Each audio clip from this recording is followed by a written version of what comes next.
We have to do a policy, a written policy for market adjustments, and the union should approve that before we sign.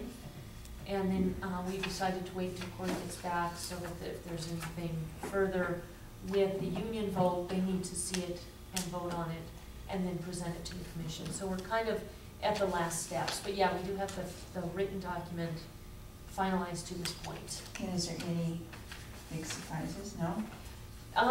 No, the Me Too clause is still in there.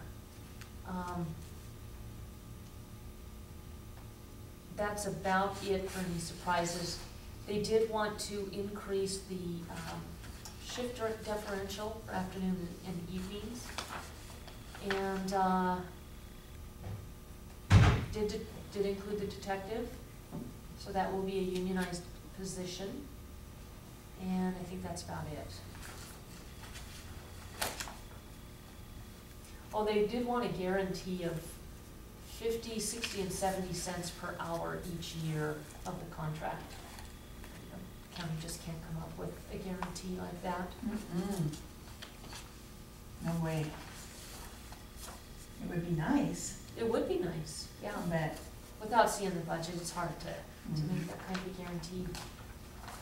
You never know what it's going to do. Right.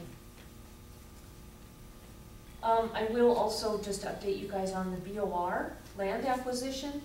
The city council, Mia Wood did a fabulous job of presenting what we had talked about that she had asked us to agree on.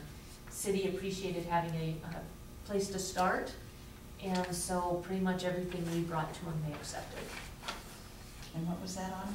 That was that, the golf course, the ball fields, rod and gun, the trap shooting, and the 10 acres what used to be the county poor farm. We're in a process to acquire that property from BOR. And basically what we said is we agreed to joint ownership, and we agreed to a separate board for governance, 2 from the county, 2 from the city, 1 at large, and all 5 voted on by a majority vote of both bodies. There was some question as to whether or not MOUs would be honored. Yeah, we could certainly honor those, but Mia kept repeating, they really aren't worth anything because the city doesn't own the land, they're just leased. So this would give some teeth to being able to have some MOUs. So that was about it for that subject. I would like to go back to this. Sure. It says to give consent, withhold consent. You're giving consent? Yes. You need to cross out withhold. With your permission, I will do that. Please do so. Yeah, those details are important. And that union agreement was that 50 cents an hour raise for next year, and then 60 cents the next? It's not in there. Well, it is not in there then. It's not in there. Nope, we said no.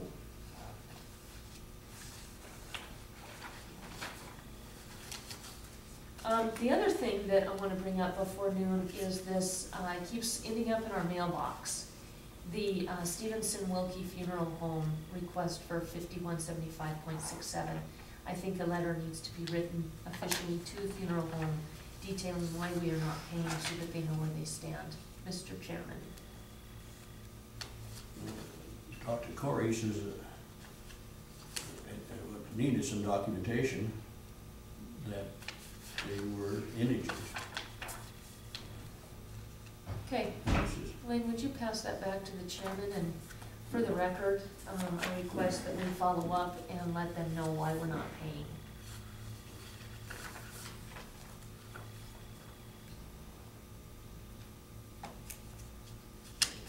Is there any argument against that, Franklin? Oh, I'm not Franklin, sorry. May I please get an answer?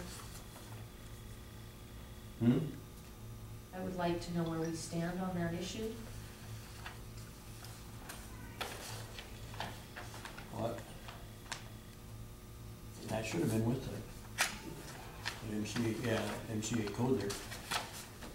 If there's a relative, if they do find a relative, they cannot force them to pay for the burial unless they inherited, say this person they found a relative, which I guess they did, son or whatever it was. If he had inherited 10,000, then they could require him to pay for that.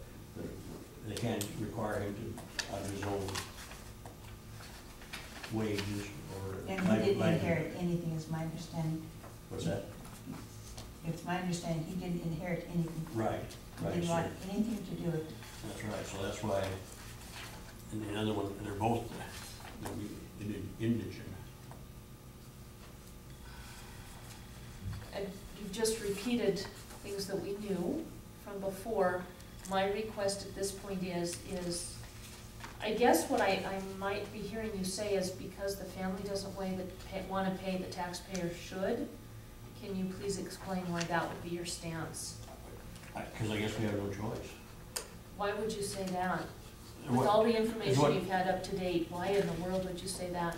Because what Corey said there in that code, Montana code, if the relative is found, and if they inherited anything, then we could collect from, they'd be responsible for the burial.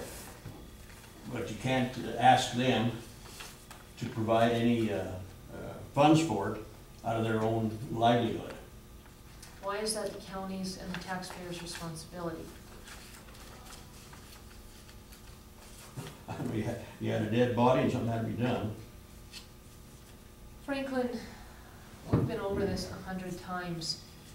That is a private business. I don't think we should have to do it either, but. May I please speak without being interrupted? Well, they made a choice on it. The funeral home is a private business.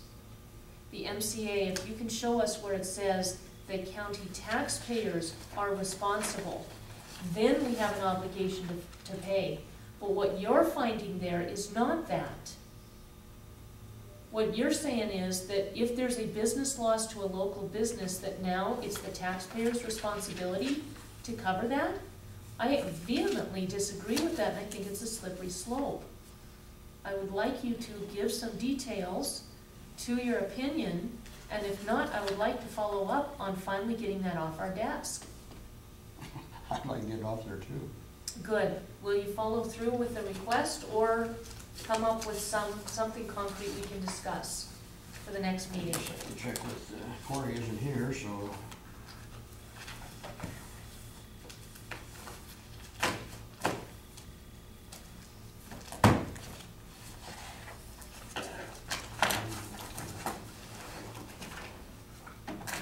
Is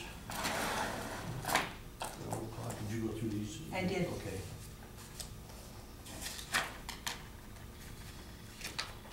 So 12 o'clock, we'll adjourn and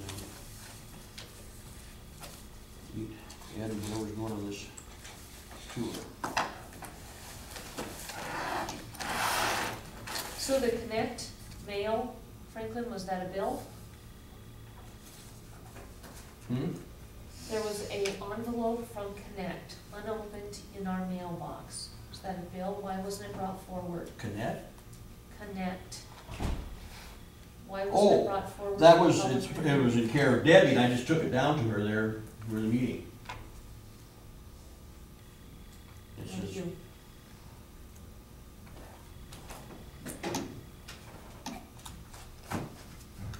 we are adjourned, I said that we are adjourned at 12:01.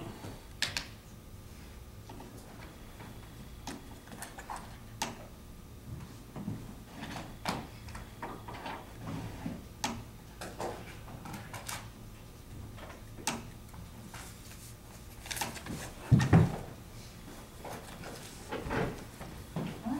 Different one. Yeah. Yeah, I use the other ones. Probably stuff.